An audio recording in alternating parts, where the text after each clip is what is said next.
Hey guys, it's Kim from It Again Bookstore, and today I'm here with one of my favorite authors, Elly Griffiths. Hey, Elly.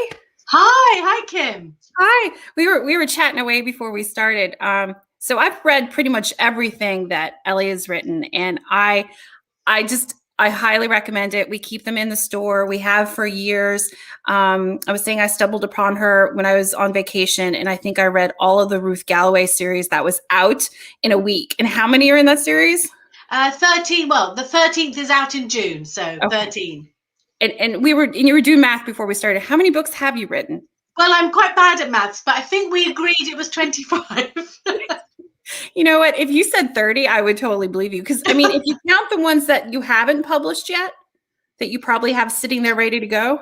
Absolutely. I've got a few. I wrote one when I was 11. So let's include that. Yeah. Totally. Mm-hmm. Okay, so today we're here to talk about the Postscript Murders. Actually, let's switch this around. Elly, can you tell us a little bit about yourself? Sure, yeah. Hi, well, I'm Elly Griffiths. I'm the author of the Dr. Ruth Galloway series about a forensic archaeologist. Also the Brighton mystery set in the 1950s, and most recently a couple of standalone books. So it's been The Stranger Diaries and now the Postscript Murders, which was out, I think, last week in the US. And I live in Brighton, England. For those of you who know England, it's on the south coast there. It's a very, very lovely place to live. I feel very lucky to be there, really. I used to write under my real name, which is Domenica De Rosa, which sounds made up, I do know, but it is my real name. And I wrote 4 books as Domenica De Rosa before I turned to crime and was told to pick a crime name. And Elly Griffiths is actually my grandmother's name. She was Ellen Griffiths. Somewhere, I don't quite know where along the line, I became Elly. And I did ask my editor once, and she said, I think it just looked a bit tidier. So there you are, Elly, because it's a bit tidier. So yes, so as I say, author of the Dr. Ruth Galloway books, here to talk now about my standalone Postscript Murders. Postscript. Okay, so tell us what you can about Postscript.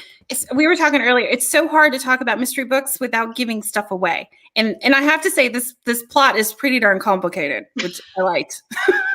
It is hard, and it is hard to talk about it without giving something away. It's almost harder with the series, though, because you never quite know which book. At least there's only one book, so I can keep it in my head. So, okay, so the Postscript Murder starts when a 90-year-old lady who lives in a retirement flat on the south coast of England, very close to where I live, actually, a retired lady, 90-year-old lady, is found dead. And that's very sad, of course it is, but no one thinks it's that strange. She had a heart condition, she was 90. But when her carer comes to, caregiver, I think you might say, when her carer comes to clean out her house, tidy out her house, she finds that it's full, that Peggy, her name, the old lady's name is Peggy, that Peggy's room is full of books. Suspicious in itself, I'm sure you'll agree. Then she finds they're all crime novels, murder mysteries. And then she sees that a lot of them are dedicated to Peggy. And a lot of them say things like, thank you for the murders. And some say, P.S., thank you for the murders. Then the carer, whose name is Natalka, finds some business cards. And on them, they have Peggy's name, Peggy Smith, and underneath it says murder consultant. And that's enough to send Natalka to the local police officer, who's Harbinder Kaur, who's a detective actually in The Stranger Diaries.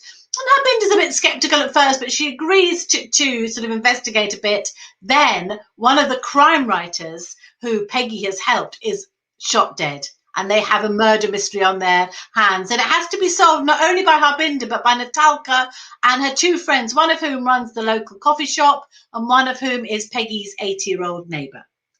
Okay. I'm such a nerd because I have goosebumps while you're talking about it. Oh my goodness. So I loved the 4 main characters. Oh, good. I love them. Benny is an ex-monk. Let's see.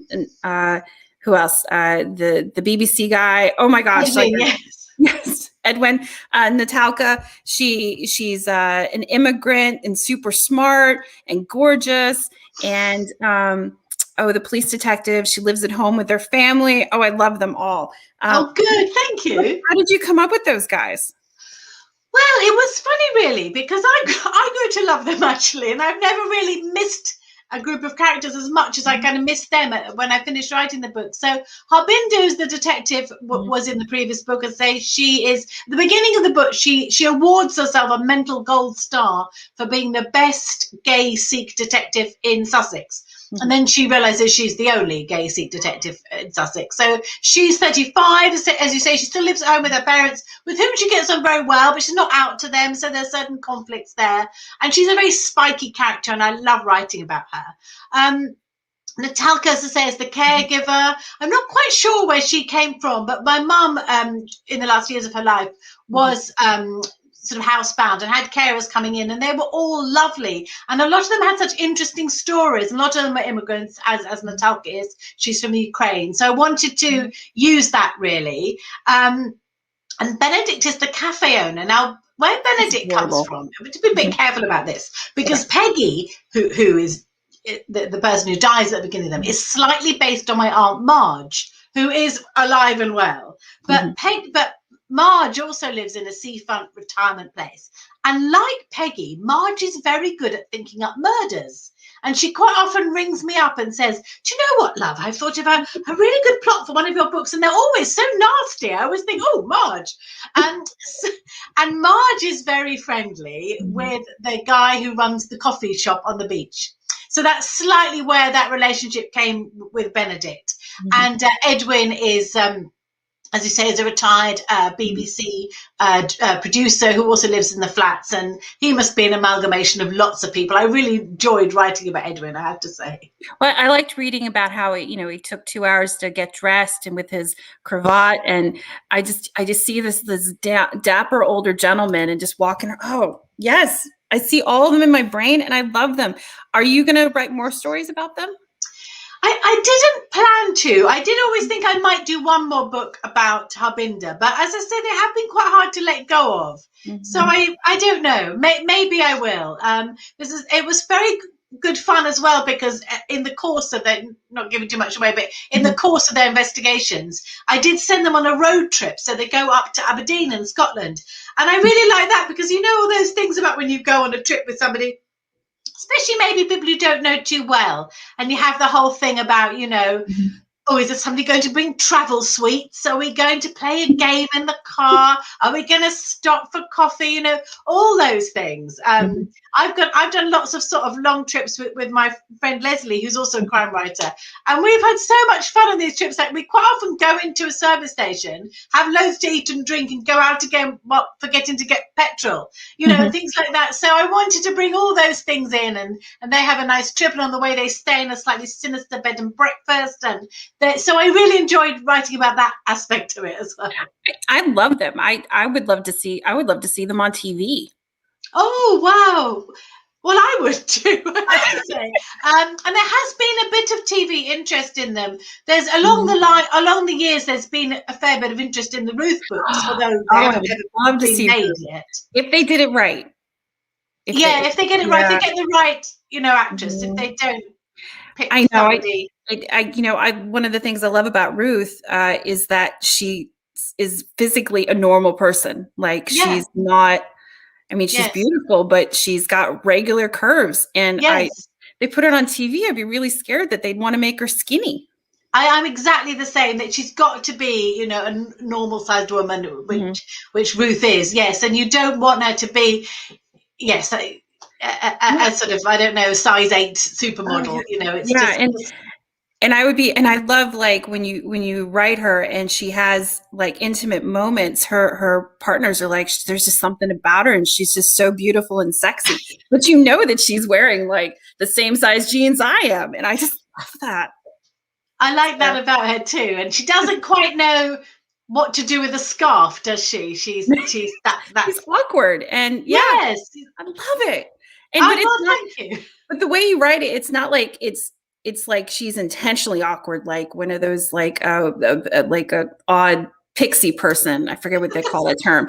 But it's like a natural awkwardness. Like, it's not like you're trying too hard. I think you put it exactly right. I hope that she's just normal.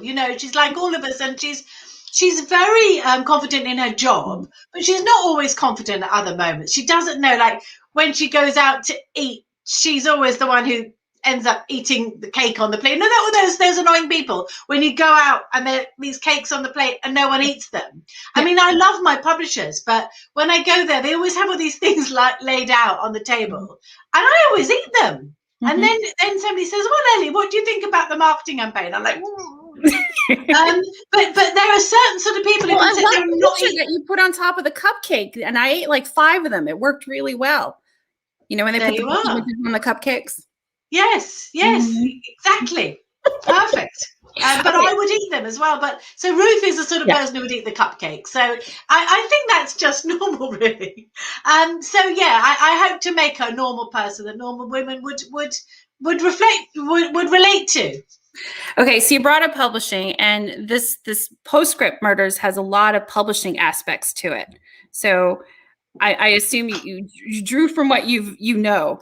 Yeah, I used to work in publishing. So I read English at university, and afterwards I worked at a library for a bit, and then I got a job in publishing. So I worked for HarperCollins for a long time, started as publicity assistant and ended up as editorial director for children's books.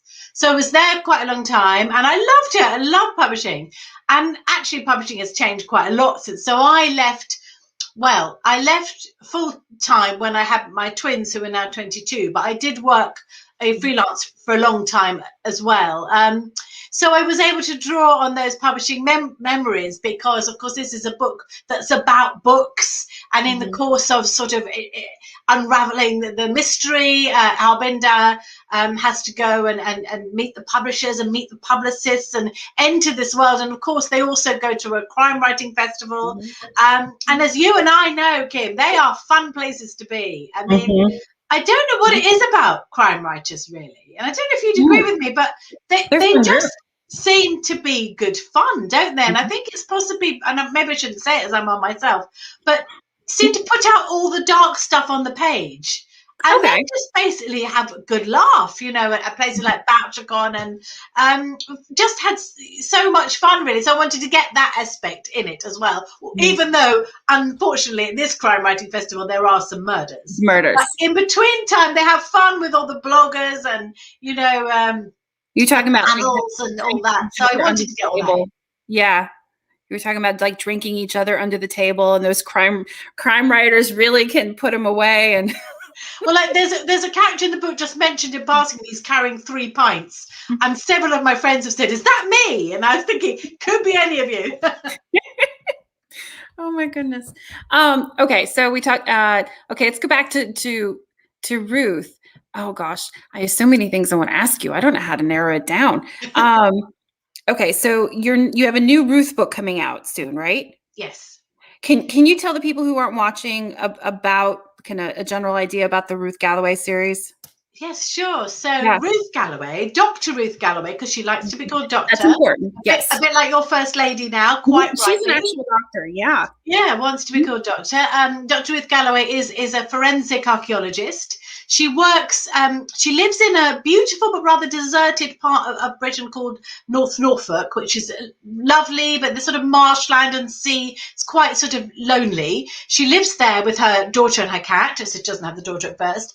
She works at a university. And one day she comes into work at the university to find a police officer waiting for her. He's DCI Nelson, and he wants her help in looking at some bones, some buried bones that have been found on marshland near her house. And my husband's an archaeologist, so I knew from him that when police find buried bones, they often go to an archaeologist because they have the skill in sort of reading the landscape and reading the soil and understanding what's happened there. So Ruth looks at these bones, and in fact, these particular bones are over 2,000 years old, so they're prehistoric. But Ruth is drawn into that murder case, and incidentally into a very complicated relationship with the policeman, DCI Harry Nelson. So that's book 1. That happens in the Crossing Places, book 1.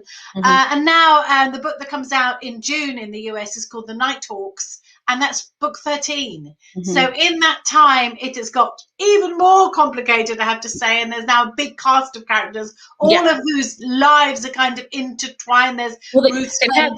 They've gotten married. They've had kids. I know. I've got my little notebook here on the desk next to me. And at the front of it, I have to write down whose kids were born where, and got a little list of it there all written down there. Awesome. When to try and keep track of it all. So yes, so book 13 now is quite complicated, and it's called The Night Hawks, which is a name given to unlicensed archaeologists, unlicensed metal detectorists, and a group of these people find a body in the first pages of the book. Gosh, I love those books. Seriously. Thank you. Yeah, and I don't know if I mentioned. I know I told you, but we keep Elly's books in stock like all the time. Like as soon as I sell one, I restock it. And she's one of my favorite authors to recommend. So I mean, if you like a British drama, this is it. Like this is what you should. No, thank you so much, Kim. And I was just saying to you before we came on air that really it's booksellers like you that have made my books happen, because that's how they've sort of slowly grown. It's people liking the books themselves and saying to their customers, oh, I think you'd like this. So I'm super grateful. Thank you. No, she is one of my favorite authors to hand sell. And I've never had anybody come back saying, oh, I hated it. Everybody's like, that was really good. That's nice. I read the next 12 right now? And I'm like, here you go. Thank you. Goodness. So you were going to do a reading from Postscripts. Yes. For that? Okay. We'll go back to that. There's just, okay, when you talk to an author you really like, and she has 25 books to her name, and you've pretty much read them all, there's just so many things. Okay, so let's switch it over and take. Hi, I'm going to just read from the prologue of the Postscript Murders, because as Kim and I were saying, it's so easy to give spoilers. So no spoilers here. It's the very first bit of the book. The two men have been standing there for 18 minutes. Peggy has been timing them on her stopwatch. They parked on the seafront just in front of Benedict's Cafe, a white Ford Fiesta. Annoyingly, she can't see the registration, but if she uses her binoculars, she can see a dent on the near side door. If they've hired the car, the company will have taken a note of this. Peggy makes a note too, getting out her investigation book, which is cunningly disguised as a seaside lady's diary, complete with saccharine watercolours of shells and fishing boats. There are several reasons why Peggy finds the men suspicious. They look out of place in Shoreham by Sea, for one thing. Sometimes, just for fun and to keep her observational powers honed, Peggy makes an inventory of people who've walked past her window. Monday, September the 3rd, 2018, 10 a.m. to 11 a.m. 7 pensioners, 3 couples, 2 singles. See, I can't do maths. 2 couples, 3 singles. 1 man on roller skates, 30s, too old. 4 singles with dogs, 2 collie crosses, 1 pug, 1 doodle. NB. People always remember dogs. Woman, 30s, smartly dressed, talking on phone. Man, 60s, carrying bin liner, probably homeless. 4 cyclists. 2 male joggers. 1 unicyclist, probably from Brighton. The men outside her window do not fit this pattern. They're not cycling, jogging, or accompanied by dogs. They're not pensioners. They're probably mid to late 30s with short hair, wearing jeans and jackets, 1 blue, 1 grey. What would young people call them? Bomber jackets. An ill-starred name if she ever heard one. The men look similar because of the way they're dressed, but Peggy doesn't think they're related. One is much darker skinned than the other and built differently, compact rather than wiry. She doesn't think they're lovers either. They don't touch or look at each other. They aren't laughing or arguing, the 2 best ways to spot if people are a couple. They're just standing there, maybe waiting for something. Occasionally, the one in the blue jacket looks up at the flats, but Peggy keeps back behind her curtains. She's very good at disappearing into the background. All old people are. At first, she wondered if the bomber jackets had driven over specially for Benedict's coffee, which is excellent, but the 2 men don't move towards the shack. There's an alertness about them that Peggy finds most troubling of all, and they both have their backs to the sea. Who comes to Shoreham Beach and doesn't even glance at the shimmering water, looking its very best today, dotted with sailing boats and accessorized with seagulls? But the crop-haired duo are facing the road in Seaview Court, the block of retirement flats, where Peggy is currently lurking in a bay window. There's no doubt about it. The men are waiting for something. But what? At 11:05 precisely, Grey Jacket takes out his phone and speaks to someone. Blue Jacket looks at his watch, which is a chunky thing, visible through her binoculars even at 100 yards away. The two men confer and get back into their car. The Fiesta pulls out into the road, and Peggy leans forward to get the registration number. GW something, is that a 1 or a 7? She needs to go to the optician's and get her prescription changed. Then the car stops outside her window. Peggy leans back into her curtains, which are loosely woven cotton, so loose that she can see through the weave. It's a little blurry, but she thinks that one of the men is leaning out of the window taking photographs of Seaview Court. The Fiesta revs up and it's gone. 11:07. Yay! I would love. Have you thought about doing like a prequel with Peggy? Well, I did really regret the fact that, you know, as I said, it's not giving too much away because the very next page, Peggy is dead. So yeah. that little bit's the only bit you get of Peggy. So yes, I have thought a bit about that. Yes, or maybe even just a short story. I don't know. I would like to write more about Peggy. Yeah, she's so fascinating, and you spend the whole book just trying to like wonder. You find out more about her. So I don't know this. I don't want to give anything away, but maybe her early years and her friendship she makes at the court. Yes, she has it. Yeah, it'd be quite nice to write about that group of friends, wouldn't it? Yes, I must admit that would be fun. So we have. Because I love that. I love the fact that you know, Peggy and her friends, a bit like my Aunt Marge and my mom. They are women who know a lot, and a lot of it is from reading, isn't it? You know a lot from books. We used to always joke that my mom, like if you're watching a quiz with her, there was nothing she didn't know, and she got it all from books. So it makes these women very formidable investigators, I think, and characters. We have, okay, so Deborah, hey Deborah, says, thank you so much for talking with Kim. I've enjoyed every minute of this short time with you. What drew you to mystery writing? What is your favorite mystery of all time? Oh, hi, Deborah. Lovely to see you. What a great question. Do you know, I'm not entirely sure what really drew me to mystery writing, but what is true is I have loved writing books for a very long time, and my first ever crime novel, which I think I might have mentioned earlier, was written when I was 11, and it was called The Hair of the Dog. And it was, which must have been something my parents talked about, I guess. And it was set in the village near where I live now called Rottingdean, and it's about a group of young people in a village where nothing much happens. So they decide to stage a fake murder to try and get sort of media interest. And of course, that turns into a real murder. So not a bad idea, though I say so myself.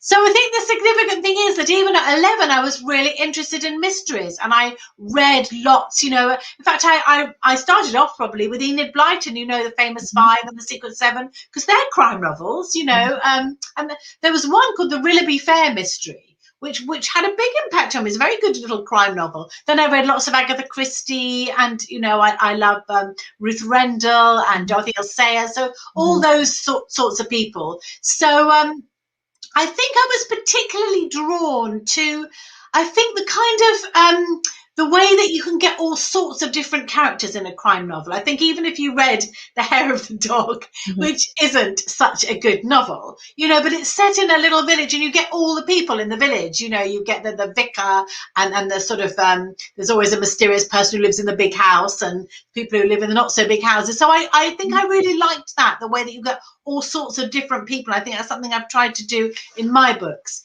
Favorite mystery of all time? I think it's probably The Woman in White by Wilkie Collins. I love Victorian literature, and I did a master's in Victorian literature. So I love that sort of book. And again, I love the fact that you have Woman in White. I think Wilkie Collins, I think I'm right in saying he was really influenced by his time as a crime reporter, reporting in the courts. So he presents his books often as if they're different witnesses giving evidence, and I just love that about the book. And it also has International Women's Day today, and it has the most fantastic heroine in Marion Holcomb. So I think I'll probably have to say that one.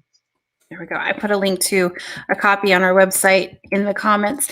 Speaking of, you're so clever, Kim. You can just, you're like, doing stuff all over the time. And you mentioned you liked mysteries bring a whole bunch of different characters together, and you really you did that really well in Postscript. You did, because I mean, would they have been friends if they didn't have a common interest of books or murder or Peggy?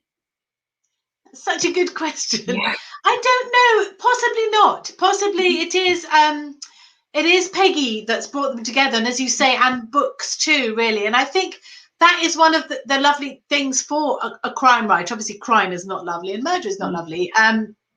But that is one of the great things, is that an event like that does bring all sorts of unusual people together, doesn't it? And it does mean that suddenly, that this 80-year-old TV reporter is on a road trip with an ex-monk and a Ukrainian caregiver, and that almost seems sort of natural. So yeah, I love that. I love that. And also the thing about books as well is I think books bring people together, and sometimes sort of disparate people, and that's the lovely thing, isn't it? I think that's the lovely thing about events like this, or events when we're in person, is we're all kind of linked because we all love books, and we all have friends in common, because I might say, oh, I love Vera, or I love Sherlock Holmes, and we all love them too. So I think that's I think that is a big link, isn't it? But books are something that bring us together, and I think maybe this last awful year really has shown us that, hasn't it? Yeah, I absolutely agree. Okay, so you have another Ruth book coming out, but what are you working on right now? So the next book after this one, so after the Night Hawks is June, then there's another one in the Brighton series, which is called The Midnight Hour. And I'm up to 1965 now in that series, and I just realized while I was talking to you that it's actually set where that first book, the Hair of the Dog, is set. It's set in Rottingdean, so I've gone right back to that setting really for that book, and it's set in a real place in Rottingdean, which was a hotel where lots of Hollywood stars stayed. So there's a murder there. So that's The Midnight Hour, but that's actually finished. I've finished that. That's out in the UK in September. I think it's a bit later in the US. So at the moment, I'm working on Ruth number 14. 14. How many books do you write a year? Well, for the last few years, I've written 2 a year. So it's been a Ruth book every year, and either a Brighton mystery or a standalone. So I'm not sure how long I'll carry on sort of doing that.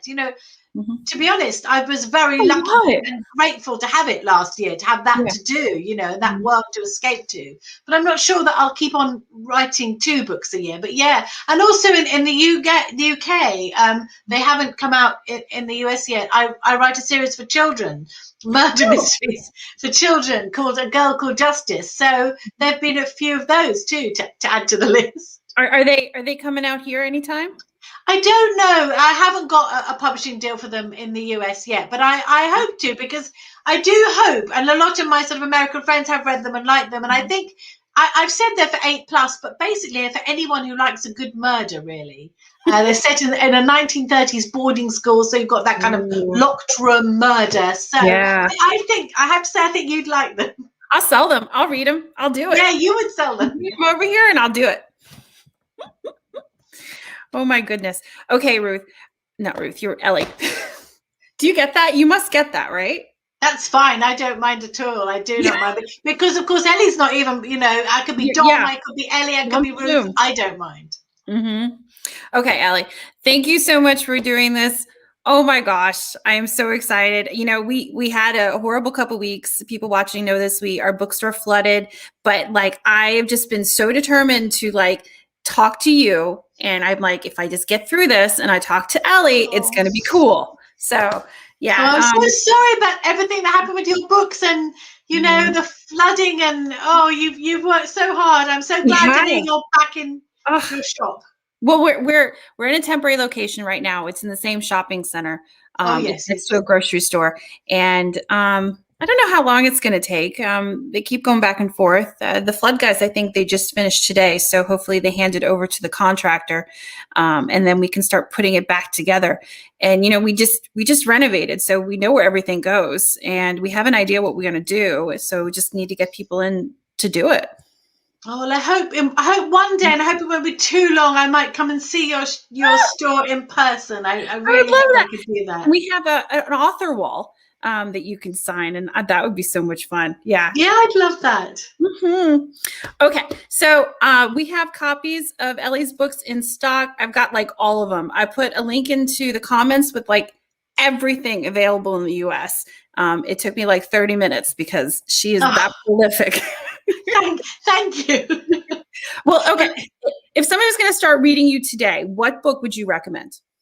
I would probably say The Crossing Places, the first Ruth book, because it's the beginning of the series. And although I do always say you can read them in any order, I think, I don't know if you'd agree, I think it's better just for the relationships, because we were just agreeing that they do get quite complicated. It's probably better to start at the beginning. So I'd say, yes, start with The Crossing Places. Crossing Places. Although I would recommend this one as a good place to get to know you as well. Oh, yes, actually. Yeah, because if you haven't read any of them, this is a standalone. You don't have to have read any before to have enjoyed this one. And I think it is, as I say, I hope it's, a good tricksy mystery, but it's also fun as well. So, I think this one would be a good place to start. It's a good one. Yeah. Yeah. Okay. Anyway, thank you everybody for joining us. And we have Elly's books in stock. Do you have a favorite independent bookstore by you that you used to shop at pre-COVID? Yeah, Stenning Books. It is. It's a lovely little village bookshop, and I do mention it in the Stranger Diaries. So yeah, hi Sarah and everyone at Stenning. I'll be back. Sarah does occasionally bring round books for me to sign. So in a distanced way, she puts them on my doorstep. I sign them. She takes them away again. And I'm doing. Funny enough, I'm doing an event with her this week as well on just Zoom. So. On Thursday with a very good friend of mine who's also a very good crime writer, William Shaw. Oh, nice. Okay. Anyway, thank you everybody for joining us. Have a good day. Bye. Thanks everyone. Bye.